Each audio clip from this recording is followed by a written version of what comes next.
అంటే గవర్నమెంట్ ల్యాండ్స్లో కూడా మనం రియల్ ఎస్టేట్ చేసుకోవచ్చు. గవర్నమెంట్ ల్యాండ్స్ అనే సబ్జెక్ట్ డిఫరెంట్ అండి. గవర్నమెంట్ ల్యాండ్స్కి మనం ఏం చేయకూడదండి. గవర్నమెంట్ ల్యాండ్స్కి మనం టచ్ చేయకూడదు, అది కరెక్ట్ కాదు లీగల్లీ. అది government has to take a decision అండి. గవర్నమెంట్ ల్యాండ్స్ ఎందుకు ఉంటాయి? అవి గవర్నమెంట్కి ఎప్పుడైతే రెవెన్యూ రావాలనుకున్నప్పుడు వాళ్ళు ప్లాటెడ్ సెగ్మెంట్ చేస్తారు.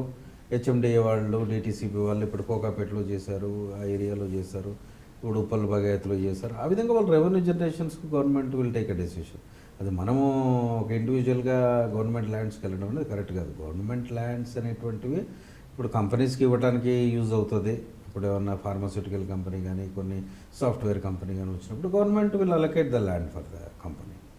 అప్పుడు ఏమవుతుంది, గవర్నమెంట్ ఫెసిలిటీస్ ఇస్తుంది, ఇన్ఫ్రాస్ట్రక్చర్ ఫెసిలిటీస్ ఇస్తుంది. తర్వాత ల్యాండ్ అలొకేట్ చేసినప్పుడు కంపెనీ ఆ ఏరియాలో రావడం జరుగుతుంది. కాస్త కంపెనీ వచ్చినప్పుడు ఎంప్లాయ్మెంట్ జనరేషన్ కూడా వస్తుంది. కాబట్టి let is not touch the government land, that is not the proper thing.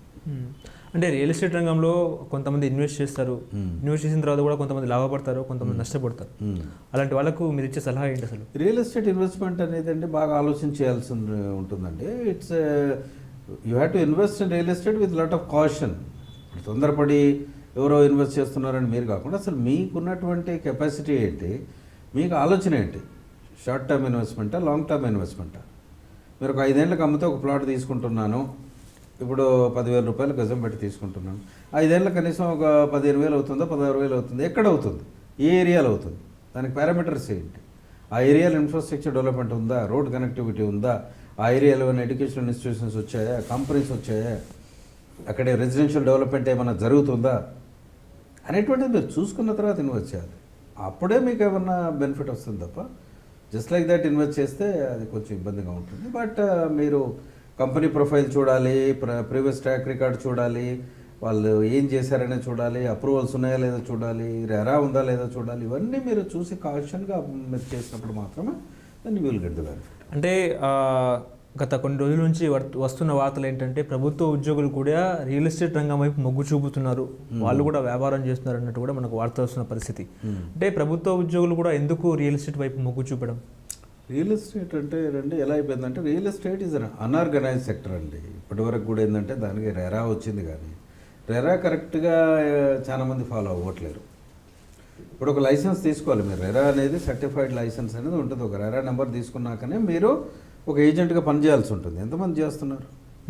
నేను అనేది సలహా ఏంటంటే గవర్నమెంట్ కూడా దీన్ని కాస్త స్ట్రింజెంట్గా రెరాని ఇంప్లిమెంట్ చేస్తూ, రెరా మీద ఫోకస్ చేస్తూ, బిల్డర్స్ను కూడా ఒక సెగ్మెంట్ వైజ్గా వాళ్ళను ప్రాపర్ గైడెన్స్ ద్వారా ఇస్తుంటే జనరల్గా అది ఒక ఆర్గనైజ్ సెక్టర్గా వస్తుంది. But it's even today it's unorganised sector. మీరు అంటున్నారు గవర్నమెంట్ వాళ్ళు చేస్తున్నారు, ప్రతి ఒక్కరూ నెట్వర్కింగ్ చేసుకుంటున్నారు, వాళ్ళకి ప్రమోట్ చేసుకుంటున్నారు, అక్కడ బెనిఫిట్ ఏమొస్తుందో దాన్ని బట్టి చూసుకుంటున్నారు.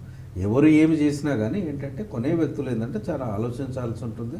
ఇది మనకు కరెక్టేనా, ఈ లొకేషను, ఇది లీగల్గా కరెక్ట్ ఉందా, డాక్యుమెంట్స్ కరెక్ట్ ఉన్నాయా, అప్రూవల్స్ కరెక్ట్ ఉన్నాయా, ఇవన్నీ మీరు కన్సల్టెన్సీ ద్వారా ఒక అడ్వైజరీ సర్వీసెస్ను ఫాలో అవ్వండి.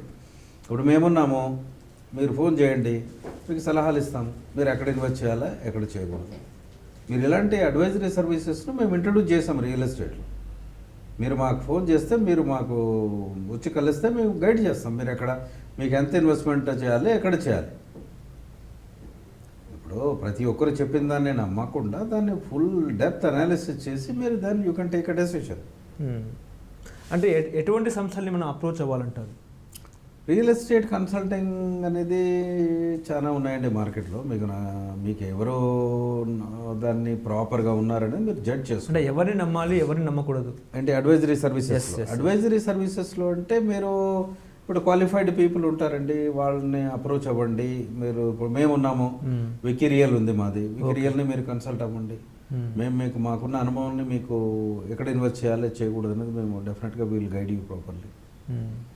అంటే హైదరాబాద్లో ఒక సామాన్యుడు రియల్ ఎస్టేట్ రంగం వైపు మొగ్గు చూపాలంటే అతనికి మీరు ఇచ్చే సలహా ఏంటి అసలు? సామాన్యుడు అంటే అర్థం ఏంటి? ఆయన ఇన్వెస్ట్మెంట్ చేయాలనుకునే ఉన్నాడు. ఇన్వెస్ట్మెంట్ చేయాలనుకుంటేనండి నేను చెప్పాను కదా, అదే ఇప్పుడు మీరు ఒక 1 ఎకర్ ల్యాండ్ కావాలి, 30 lakhs ఉంది, 50 lakhs ఉంది. మీరు రిక్వైర్మెంట్ ఏంటి యాక్చువల్లీ?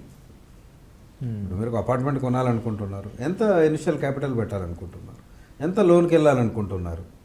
ఓకే, మీరు అది దాన్ని చూసి చేసుకుంటే బాగుంటుంది. మీరు మీరు గవర్నమెంట్ సెక్టర్లో ఉన్నారా, ప్రైవేట్ సెక్టర్లో ఉన్నారా, మీ ఇన్కమ్ పొటెన్షియల్ ఏంటి, అవును. మీరు దానికి ఎలా ఇన్వెస్ట్ చేయాలనేది మీరు ఆలోచించాల్సి. ఇప్పుడు ఇన్సూరెన్స్ ఎలాగైతే అడ్వైజరీ ఉన్నారో we're into real estate advisory services. దాన్ని బట్టి మేము we can guide you properly.